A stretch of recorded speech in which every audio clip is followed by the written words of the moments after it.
Hi everyone, Mrs. Ivester here today doing another read aloud with you all, but this time the read aloud looks a little bit different.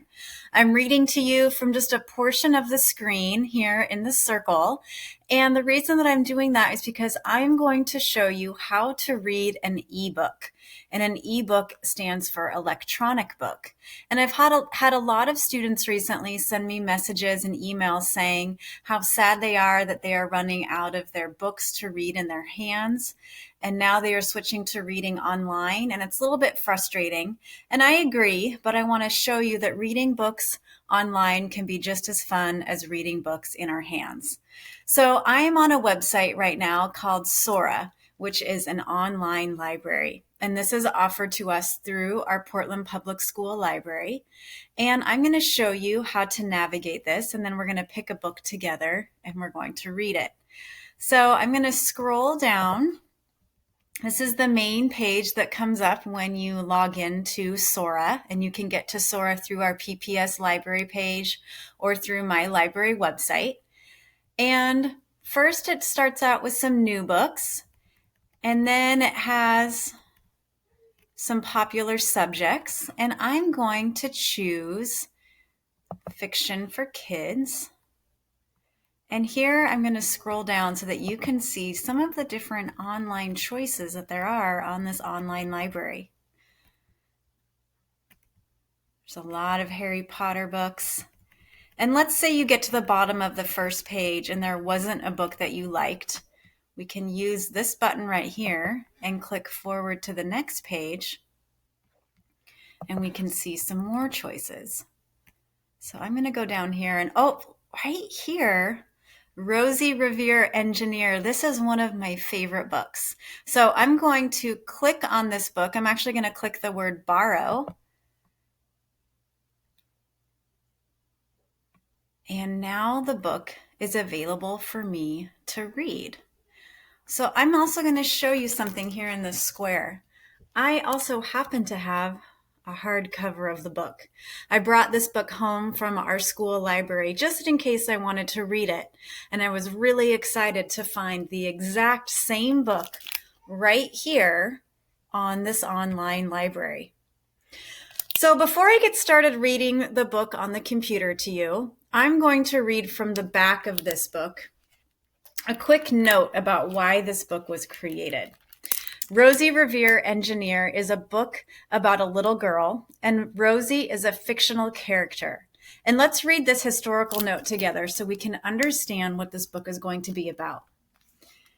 It says, during World War II, millions of women in the United States and United Kingdom, Australia, Canada, New Zealand, and the Soviet Union worked to provide food and equipment needed for the war effort. Some worked on farms to grow food for the troops. Others built ships, airplanes, tanks, and jeeps. With the help of many women, American factories produced more than 300,000 aircraft, 86,000 tanks, and 2 million army trucks during the war. In the United States, these women were represented by Rosie the Riveter, the scarf-wearing fictional character whose slogan was, "We can do it." And I'm noticing around our country right now that we are also all rallying around a really important cause. And so that's one reason I wanted to pick this book for you today. There are also some other reasons that I picked this specific book for you. This book rhymes, and this is still April. It's National Poetry Month, so I wanted to share with you a book that has some really creative language and a really fun rhyme to it. Also, Rosie in the story spends a lot of time at home. We are right now spending a lot of time at home, so I think you can relate to her experience. And while she's at home, in the story, she gets really creative and she finds a lot of different ways to use her brain and her imagination. And while we're spending all of this time at home, I want to have you also think about, what could you create at home? How could you be creative during this time? And the biggest reason that I want to read this book to you is, as we get into the story, you will find that Rosie has a moment where she feels really frustrated and devastated. Her aunt points out to her and says to her, Rosie, it's okay that your creations are not perfect the first time. Nothing you do for the first time is going to go well. And I really resonate with that right now. We all together here in our country, in our state, in our community are doing something for the first time. Most of us haven't spent this much time at home, especially haven't spent this much time at home learning and teaching within the space of our house. And so I think we're having lots of feelings about that. Sometimes it's really great. Sometimes it's fun, but sometimes it can be really hard when projects don't go the way we want to, or we feel really sad that we're missing our friends. And so I really hope that you can find some inspiration today from Rosie Revere, engineer. Let's get started reading together.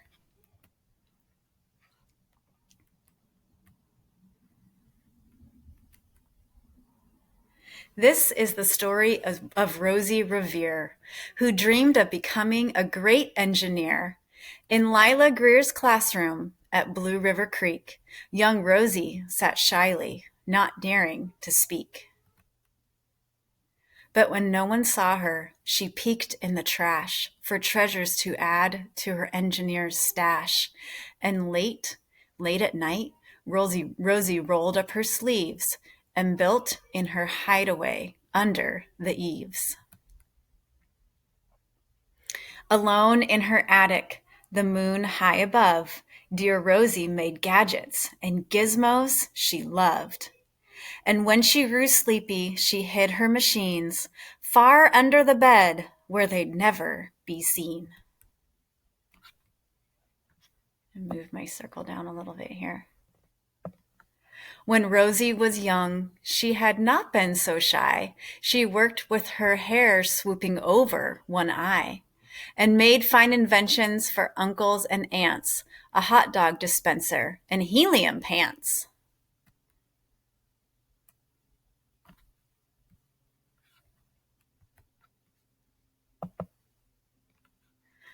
The uncle she loved the most was Zookeeper Fred. She made him a hat to keep the snakes off his head. From parts of a fan and some cheddar cheese spray, which everyone knows keeps the pythons away. And when it was finished, young Rosie was proud, but Fred slapped his knee and he chuckled out loud. He laughed till he wheezed and his eyes filled with tears at all the horror to Rosie Revere, who stood there embarrassed, perplexed, dismayed. She looked at the cheese hat and then looked away. I love it, Fred hooted. Oh, I do. But Rosie Revere knew that could not be true. She stuck the cheese hat on the back of her shelf, and after that day kept her dreams to herself. And that's how it went until one autumn day, her oldest relation showed up for a stay. Her great-grand-aunt Rose was a true dynamo who worked building airplanes a long time ago. She told Rosie tales of the things she had done and goals she had checked off her list one by one. She gave a sad smile and she looked to the sky. The only thrill left on my list is to fly. But time never lingers as long as it seems. I'll chalk that one up to an old lady's dream. That night, as Rosie laid wide-eyed in bed, a daring idea crept into her head. Could she build a gizmo to help her aunt fly? She looked at the cheese hat and said, No, not I. But questions are tricky and some hold on tight, and this one kept Rosie awake through the night. So when dawn approached and red streaks lit the sky, young Rosie knew just how to make her aunt fly.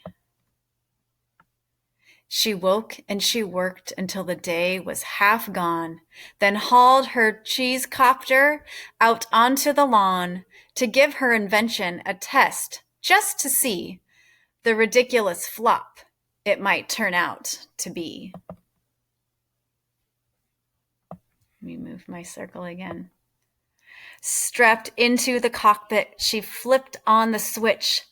The helio cheese copter sputtered and twitched. It floated a moment and whirled round and round, then froze for a heartbeat and crashed to the ground.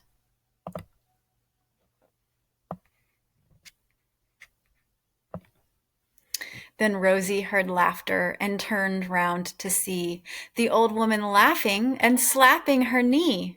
She laughed till she wheezed and her eyes filled with tears, all to the horror of Rosie Revere, who thought, "Oh no, never, not ever again will I try to build something to sputter or spin, or build with a lever or switch or a gear, and never will I be a great engineer." She turned round to leave, but then Great-Great-Aunt Rose grabbed hold of young Rosie and pulled her in close and hugged her and kissed her and started to cry. "You did it! Hooray! It's the perfect first try. This great flop is over. It's time for the next." Young Rosie was baffled, embarrassed, perplexed. "I failed," said dear Rosie. "It's just made of trash. Don't you see? The cheese copter crashed." "Yes," said her great aunt, "it crashed, that is true. But first it did just what it needed to do. Before it crashed, Rosie, before that, it flew." "Your brilliant first flop was a raging success. Come on, let's get busy and on to the next." She handed a notebook to Rosie Revere, who smiled at her aunt, and it all became clear. Life might have its failures, but this was not it. The only true failure can come if you quit. They worked till the sun sneaked away to its bed. Aunt Rose tied her headscarf round Rosie's head and sent her to sleep with a smile ear to ear to dream the bold dreams of a great engineer. At Blue River Creek, all the kids in grade 2 built gizmos and gadgets and doohickeys too. With each perfect failure, they all stand and cheer, but none quite as proudly as Rosie Revere. And that's the end of our story. If you enjoyed that story, there are other ones on this online library that are similar, and I'm going to show you one right now. We're going to search for a book in the search bar, and I have it right up here at the top, Ada the Scientist. So if you want to continue reading something similar to the book that I showed you today, I want to encourage you to explore Sora, which is an online library, and decide what book you would like to try today. It might not be exactly the same as holding the book in your hand and having the chance to turn the pages yourself, but there's still lots of great learning that we can do with reading books online. I hope you enjoyed our story time today, and I'll see you next time.